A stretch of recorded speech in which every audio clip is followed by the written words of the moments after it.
खबर आ रही है उत्तर प्रदेश के बलिया से, जहां सिकंदरपुर तहसील क्षेत्र में स्थित खरीद दरौली घाट पर बने पीपा पुल का पीडब्ल्यूडी के सहायक अभियंता पन्नालाल ने शनिवार को आकस्मिक निरीक्षण किया। मौके पर पहुंचे ही वहां मौजूद कर्मचारियों को आवश्यक दिशा निर्देश दिया। वहीं पीपा पुल मार्ग में लगे प्लेट इधर को देखते ही मौजूद कर्मचारियों को तुरंत ठीक करने का निर्देश दिया। यही नहीं, मौके पर खड़े होकर तुरंत प्लेटों को सही तरीके से लगवा भी दिया। वहीं इस बार खरीद दरौली घाट पर बने पीपा पुल का लोग जमकर सराहना कर रहे हैं। यूपी बिहार को जोड़ने वाले इस पुल से हजारों लोग आते जाते हैं। व्यापार के मामले में पीपा पुल से लोगों को काफी लाभ मिलता है। देखिए बलिया से अंगद कुमार की रिपोर्ट।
मतलब कम विस्तार ज़्यादा कर सकता है।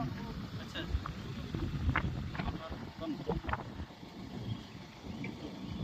जो गाड़ी लगा बस आप वो